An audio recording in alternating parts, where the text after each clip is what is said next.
Bonjour, bonsoir, François Lio, vous cette chaîne, cette vidéo, Charlie Info FR. Je reviens avec une autre vidéo pour vous présenter un petit peu la position de Valère Bessala sur la question de la gestion du pays par le président Paul Biya et son gouvernement. Regardez la vidéo, commencez à liker, partager, faites une petite souscription, laissez un message, dites-nous ce que vous pensez de la vidéo. Merci. On se reprend après la vidéo.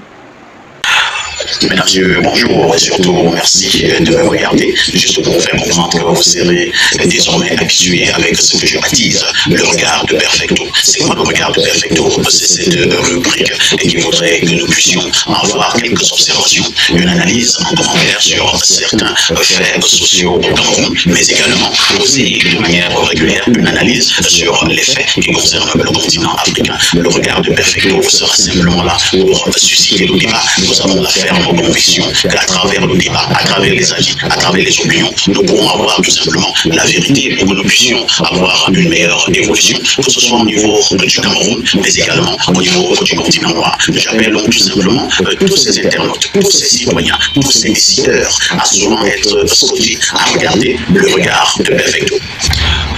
Pour ce premier numéro concernant le regard de Perfecto, nous avons tout simplement choisi de parler de l'actualité de l'heure au Cameroun. Il s'agit tout simplement d'évoquer le cas du ministre Issa Dioma Bakary, qui est par ailleurs le président du FSFC. Et comme vous le savez, le ministre Issa Dioma Bakary a décidé de démissionner du gouvernement. Alors, pour l'instant, ce qui est vrai est que deux thèses s'affrontent entre ceux qui pensent que le ministre Issa Dioma Bakary est un homme politique, et vu sous cet angle-là, il n'est pas obligé d'avoir une ligne de conduite pour parler comme certaines personnes. Il est un homme politique qui peut prendre certaines positions, il est un homme politique qui est libre de ses opinions, il est un homme politique qui peut à un moment donné claquer la porte s'il estime que ça ne va plus, s'il estime que ses valeurs, les valeurs qu'il défend ne sont plus véritablement les mêmes au niveau de l'appareil étatique. À côté de cette première thèse, très chers amis, on pense tout simplement que M. Issa Dioma Bakary est un illustre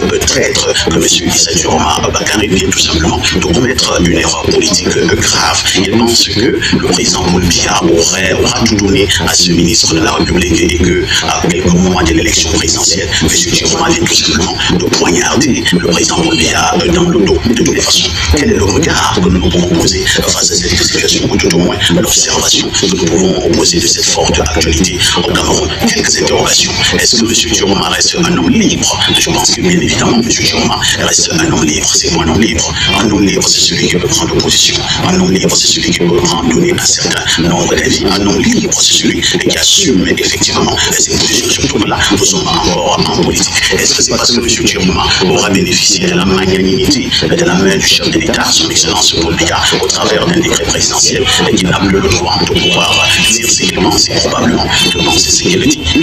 Nous devons comprendre que, effectivement, M. Dioma est un homme libre. Maintenant, à côté de cette liberté, certes, nous sommes politiques, que faisons-nous de l'objectivité? Que faisons-nous de la loyauté? Que faisons-nous lorsque nous avons travaillé dans un système pendant plusieurs années? Parce qu'il faut le reconnaître ou ne pas le reconnaître, c'est simplement faire abstraction de l'histoire. M. Dioma a été ministre des Transports, M. Dioma a été ministre de la Communication, M. Dioma est, pour l'instant encore, en attendant que le président de la République puisse effectivement confirmer cette démission, et le ministre de l'Emploi et de la formation professionnelle. Est-ce que parce que nous allons bénéficier de tous ces soutiens du régime en place, on a encore le droit de partir comme ça, l'Assemblée légale, là est tout le débat pour M. Dioma Bakary sur le plan purement politique. À quelques mois de cette élection présidentielle au Cameroun, quel peut véritablement encore être le poids politique de M. Dioma? Est-ce qu'il va encore faire foule si jamais il est donc candidat comme cela se dessine? Est-ce que M. Dioma peut véritablement battre le président Paul Biya au cas où ce dernier est candidat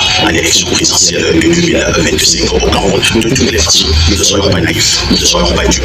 Tout ce qui est en train de se passer n'est ni plus ni moins que des calculs d'ordre politique et même des calculs d'ordre politicien. Est-ce que cela signifie tout simplement que nous devons prendre M. Dioma et le balancer dans la poubelle de l'histoire? C'est un débat. Est-ce que M. Dioma a trahi le président Paul Biya? C'est un autre débat. Est-ce que M. Dioma n'a rien à se reprocher lorsqu'on devra faire le bilan de M. Paul Biya un jour dans cette République du Cameroun? c'est encore un autre débat. À notre avis, dans le cadre justement du regard de Perfecto, nous attirons l'attention des Camerounais, nous attirons l'attention des citoyens, nous attirons l'attention de manière générale de l'électorat à être prudent, à être vigilant. Les hommes politiques, est-ce que nous devons avoir la parole toujours comme du miel? C'est encore une autre interrogation. De toutes les façons, quelqu'un vous dira, pour ce qui est toujours apporté de la morale et même de la sagesse, qu'on ne crache pas dans la main qui vous a nourri. Est-ce que durement vient de cracher dans la main qui a nourri celle du président de la République, son excellence Paul Biya? C'est encore une autre préoccupation. De toutes les façons, le pouvoir revient au peuple souverain. Il est simplement question à ce peuple, le moment venu de valider, le moment venu de sanctionner, le moment venu de donner une véritable orientation. Je suis de ceux qui pensent que ce soit Dioma, que ce soit le président Paul Biya, que ce soit qui. Ce qui est important, c'est l'avenir de ce pays. Ce qui est important, c'est que les Camerounais aient de l'eau. Ce qui est important, c'est que nous ayons de l'électricité. Ce qui est important, c'est que le panier de la ménagère puisse véritablement être fourni. Ce qui est important, c'est que nous puissions nous soigner et tout ce qui va avec. De toutes les façons, Dioma a démissionné, Dioma sera probablement candidat. Dioma a trahi le président de la République. Dioma n'a pas trahi le président de la République. Le pouvoir reviendra tout simplement au peuple. Merci à tous et des jours à chacun. Alors, on a tous écouté la position de Perfecto, de Parfait ici. Qu'est-ce que vous pensez de cette position? Qu'est-ce que vous pensez, n'est-ce pas, de cette parole sans filtre, sans emballage, puisque c'est sa chaîne à lui? Continuez de liker, de partager, continuez de nous permettre de monter sur YouTube. Merci déjà pour ceux qui le font. Si vous croyez qu'on fait bien, je vous en prie, encouragez-nous. Encouragez-nous de chercher l'information pour vous et de vous la partager. Merci beaucoup. Portez-vous bien. Ciao, ciao.